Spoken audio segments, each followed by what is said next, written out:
Alright, here is the last one. We're told that it's a rectangle, that DEFC is a rectangle. We're told that AE is congruent to FB, and then we're also told that ADF, this right here, is congruent to BCE, which is right here. Okay, and we want to prove that DFE, so this angle right here is congruent to CEF, this angle right here. Okay, we want to prove that those two angles are congruent. Now, we're told that we're dealing with a rectangle.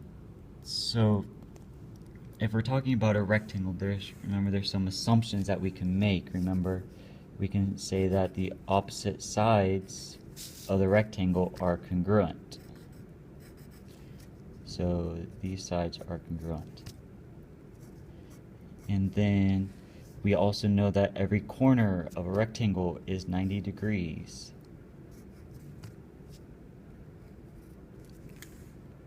Okay. Now we're not told anything about bisectors. We're not told anything about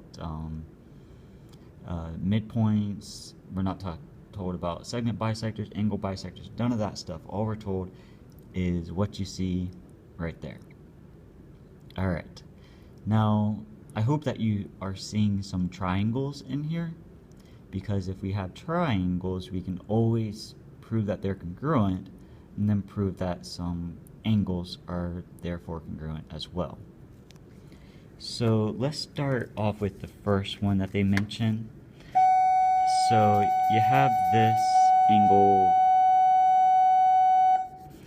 this angle right here, and I notice that it goes up to D and comes down to E. So I'm gonna see if I can prove that this angle is congruent to another one. So let me draw it just over here off to the side. We're not in art class, so we're gonna just say that's good. So D, E, and F, and we said that this side, and we have congruency here, and we have 90 degrees here.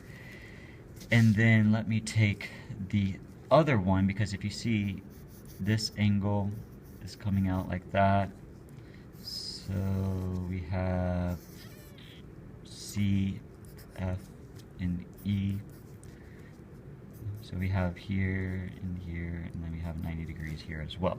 Now we know that E is being intersected, which is right here, and we know that F is being intersected, which is right here. I just kind of pulled them out of the rectangle. Now, side angle side, which is proving that the triangles are congruent. Then we can use CPCTC to say that this E and F are congruent. And that's that. So now all we need to do is actually write it out. So first off, that DEFC is a rectangle that was given to us.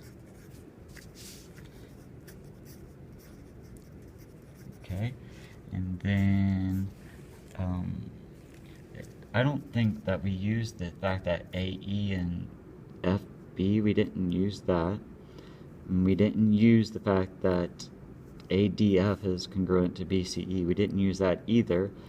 All we used was the fact that we're given a rectangle, and we need to prove these. So let's say that DE.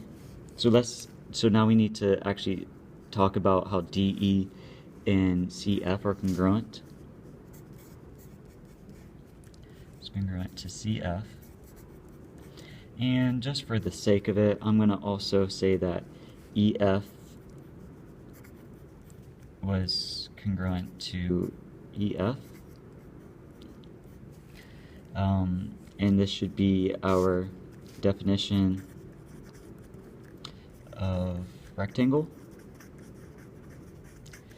And if we don't like that, we can always say opposite sides of rectangle congruent if you want. And you can even separate these out and go into further detail if you want to, but this is sufficient. As long as you understand this, we're good. Okay, so that takes care of that side, and it takes care of our center, right? It takes care of that, and takes care of this here. And then we know that angle E is congruent to angle F, which is equal to 90 degrees. And that is, once again, definition of rectangle. Ms. McIntosh, please buzz the main office. Ms. McIntosh, please buzz the main office. Thank you. And then we also know that, or instead of saying definition of rectangle, we can say all angles 90 degrees. Same thing. So we can say that about the rectangle. So we're almost done. So that means that our triangles, triangle DEF is congruent to triangle CEF. That would be, I see side, angle, side. Side, angle, side. And then lastly, we have angle DFE is congruent to angle CEF because of CPCTC. Bada bing, bada boom, we're done. Okay? So this is the final look of it, of the proof. Only 5 steps.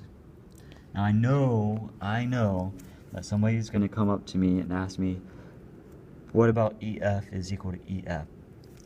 Sorry, I know somebody's also going to ask me if that's an F. Yes, that is an F. Okay, so EF is congruent to EF. Could we have pulled that aside and said reflexive? Of course we could have. I just chose not to, just because. Same thing with number 3. You could have broken it down a little bit further. I just decided to do it all into one.